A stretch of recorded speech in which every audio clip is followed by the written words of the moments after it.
ઠંડી માટે ગરમા ગરમ મેંદા વગર અને તળિયા વગર લીલવાની કચોરી. શું તમે આવી ક્યારેય કચોરી ટ્રાય કરી છે? તો એક બોલમાં 1.5 કપ ઘઉંનો લોટ, રવો, અજમો, મીઠું અને ઘીનું મોણ ઉમેરી અને થોડો સ્ટીફ હોય એવો લોટ બાંધી લઈશું. હવે મિક્સર જારમાં આદુ મરચાંની પેસ્ટ બનાવી લઈશું. એમાં લીલવાના દાણા ઉમેરી અધકચરા એવા વાટી લેશું. પેનમાં તેલ ગરમ કરીશું. એમાં આપણે જીરું, હિંગ સાથે તલ ઉમેરી અને વાટેલી પેસ્ટ એડ કરી સારી રીતે મીઠું ઉમેરી સાતળી લઈશું.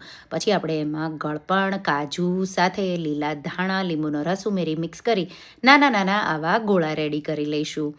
અને હવે લોટને મસળી નાના નાના લુવા કરી નાની નાની પૂરીઓ વણી અને વચ્ચે આ રીતે સ્ટફિંગ આ રીતે ગોળો એડ કરી અને આ રીતે એનો શેપ આપી દઈશું. ડિટેલ રેસીપી મેં ટાઇટલ પાસે આપેલી છે. તો આ રીતે અપ્પે પેનમાં થોડું થોડું તેલ ઉમેરી બધી સાઈડથી ક્રિસ્પી થાય એ રીતે ફ્રાય કરવાનું. તમે ડીપ ફ્રાય પણ કરી શકો. તો રેસીપી એકવાર ટ્રાય કરજો.